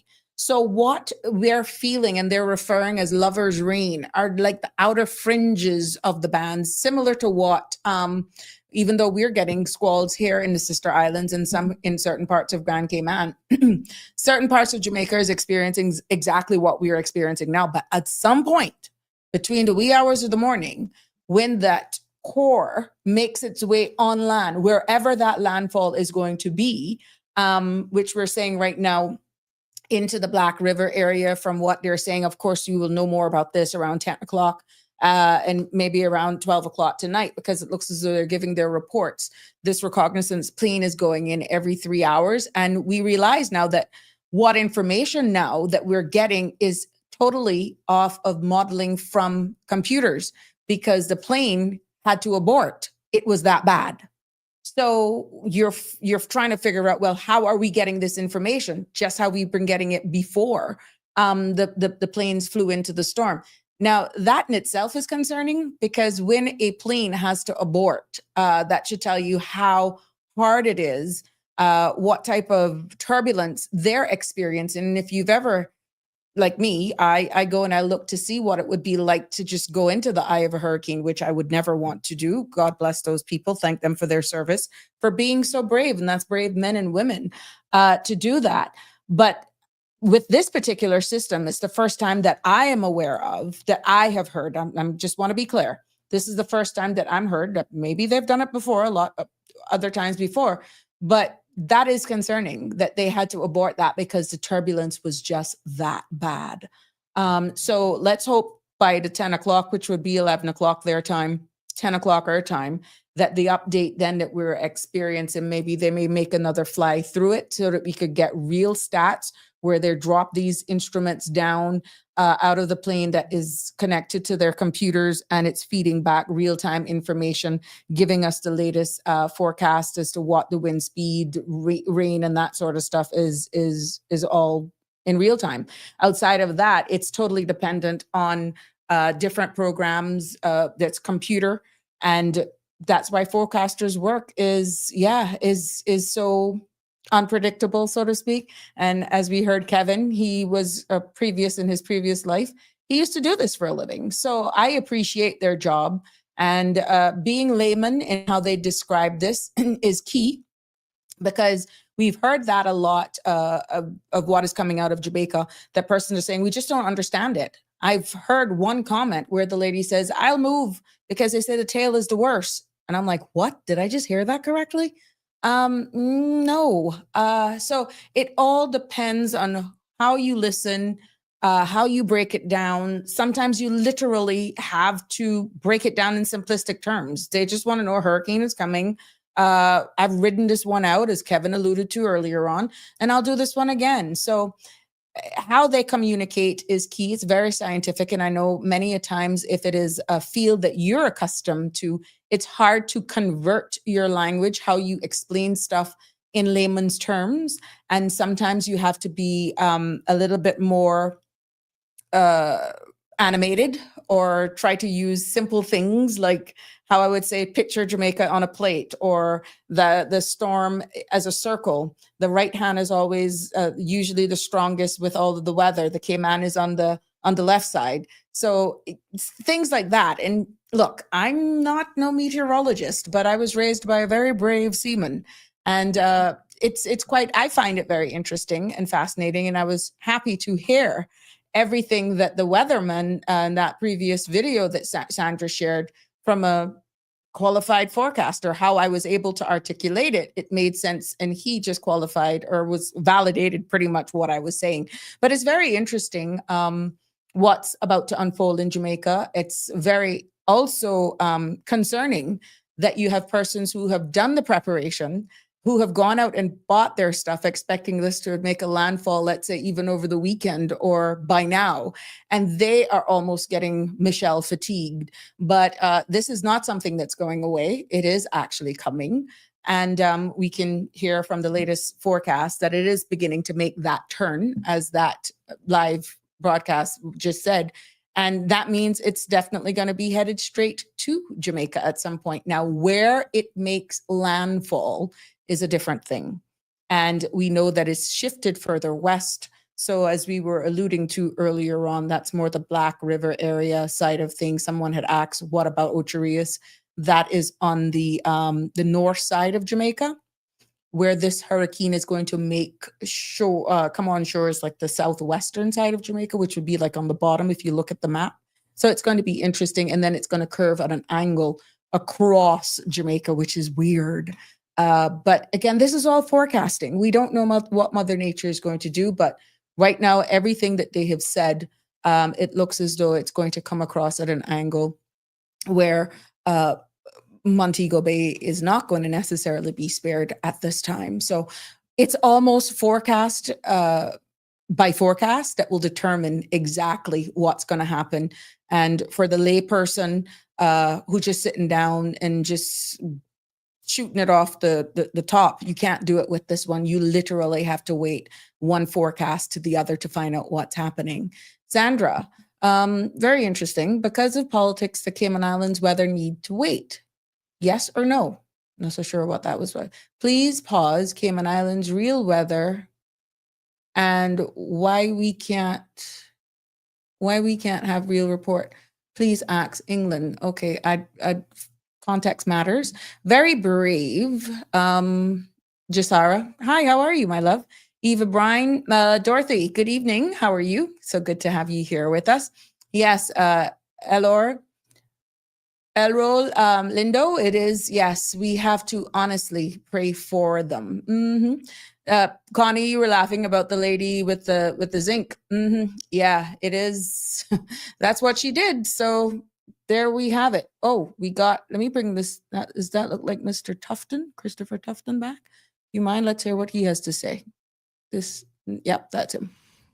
As we had announced, but all hospitals remain open and all are prepared. I have done a number of visits over the past 24 hours or more, visiting some of these institutions, having conversations with the staff, and at the Emergency Control Center in New Kingston, headed by Dr. Dawkins Wright, who is here in the audience. We have had several briefs involving the respective regional health authorities and the hospital heads.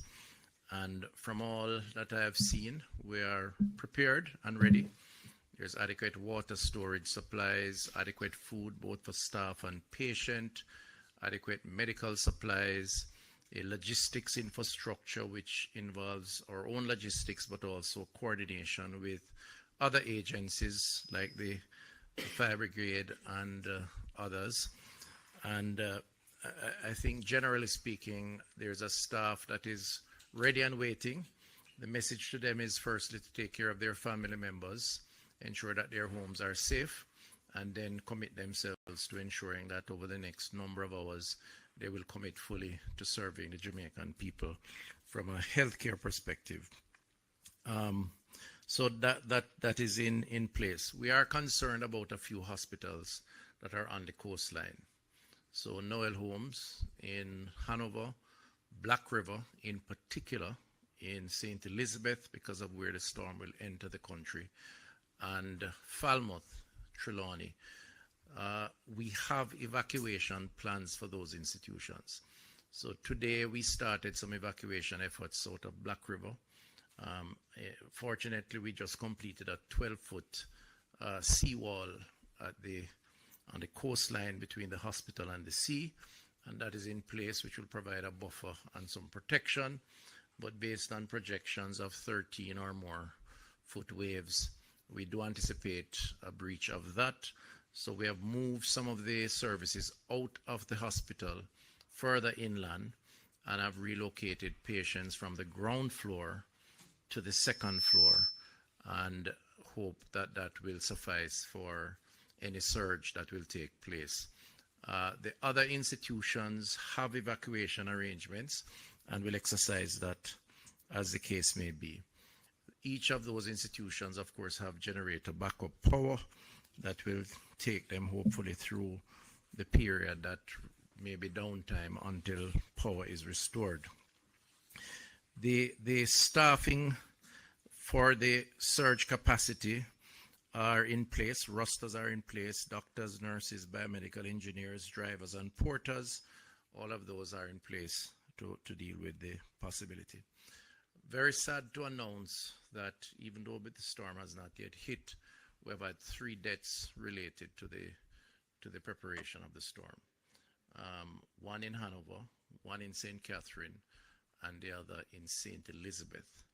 And these are due to persons preparing for the storm, unfortunately, cutting down of trees in particular. In one case, a tree fell on one of the individuals. In St. Elizabeth, he was airlifted, and it's a health worker. He was airlifted to the University Hospital and succumbed to his injuries. Another case in Hanover, the same thing. And another case in St. Catherine. In one of the cases, there was an electrocution, as is reported to me, linked to the cutting down of trees. There have been about 13 other injuries linked to preparation, most of which are linked to persons falling off ladders or rooftops, trying to prepare for the storm. I just want to use the opportunity to urge Jamaicans, firstly, to express condolences to the family members who have lost loved ones, and the health system will provide support as necessary to those individuals. But to also urge Jamaicans, we understand the need to prepare, but we urge extreme caution in that preparation. If you need help, call for help, but be careful that you protect yourself even in the preparation, because already we're seeing the tragedy of lives lost.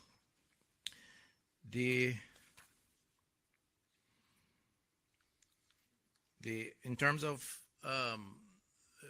the challenges around the actual event, which very little can be done between now and early AM, which is when we expect the storm to hit.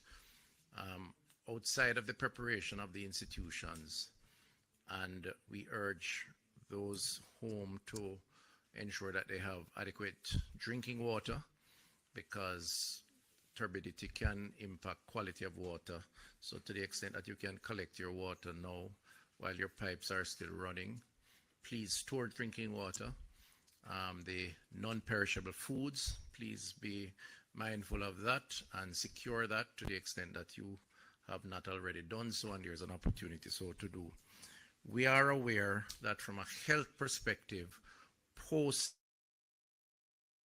Okay, I'm hearing that it is very low on your end. I'm trying to work on the volume, but just for the sake of those who may have missed it, that we were talking, the Minister of Health, that's Minister Christopher Tufton, just stated that since in preparation, they've had 3 deaths so far, one in Hanover, one in St. Elizabeth, and one in St. Catherine. All of those were one was due to an electrocution, one from a fallen tree that fell on someone and they succumbed to their injuries. And one was an emergency worker as well who was airlifted to another location of Jamaica that later on died. In total, there were over 13 injuries reported thus far. And those 13 other injuries related to persons preparing for the storm from Hanover, St. Elizabeth to the Black River area. This is where all of these injuries so far has been happening, and that all the infrastructure that they can at the hospitals, they are as prepared. He has secured additional water to make sure that access to water is there at these facilities. And he's just asking persons to, as they prepare for this weather, that they do it with caution. But yeah, it is sad to know that we've had 3 deaths already as they prepared for this, and we see the videos ourselves how dangerous it can be for persons actually preparing for the storm. Now, what was quite interesting, and as I look at the map here of Jamaica, that he says that they're removing persons from the hospital there in the Black River area. That is in the parish of St. Elizabeth and also in Trelawney. It's amazing how he said that, because when you look at the map, St. Elizabeth and Trelawney, pretty much from one end of the island, just picture it going straight across, that leads into the parish of Trelawney. And that is where the forecast is expected to come anywhere in between St. Elizabeth, Westmoreland, Manchester, in that area. So the mere fact that they're making the preparations, even though it's a healthcare facility, to vacate these healthcare facilities because of the inherent danger, that is where it's forecasted that this eye is going to possibly, the center anywhere in that area is going to actually come on shore. That is what is being the latest information that he's sharing with the public right now. And also that includes Trelawney, Falmouth area, which is on the other side of Jamaica. That's on the north coast side of Jamaica. It's going to come on shore on the south side of Jamaica, southwest side, which would be your Elizabeth, St. Elizabeth, Manchester, Westmoreland, that area, and then cut across, impacting with the stronger core of what is expected, St. James, Trelawney, and St. Anne. So it's quite interesting, the path that it's going to take. Now, you may not hear us talking a lot more, or hear them talking a lot about Portland, St. Thomas, St. Andrew. That's down by the Kingston side, because that is more on the eastern side of the island. That was where it was first forecasted to come on shore. But as it continued to move more westward without coming on shore, then it took it up the coastline of St. Elizabeth, Clarendon, Manchester, and coming around now more so on the northern side, northwest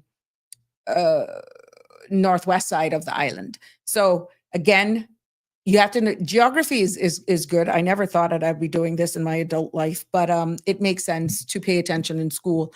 It has helped. But yeah, we got a caller. Good evening, caller. Sorry for having you holding. I say, see what I tell you, Trelawney, but I hope my friend and her baby, because she got a young baby, I hope they're all right, because she helped me so good when I had to take Julian back from yesterday evening late. We couldn't get her. We get her, and then she said that she had to go to top the hill, and I had heard about the man that get electrocuted, that he fell on the house top because he was cutting a tree and he fell on a wire, but I didn't know he had died. But I heard about that from earlier, but he must be dead, because they say that he had fell on this wire and they took him to the hospital, but you hear the man say no, he dead. Yeah, the Minister of Health has confirmed that he's that one that's succumbed.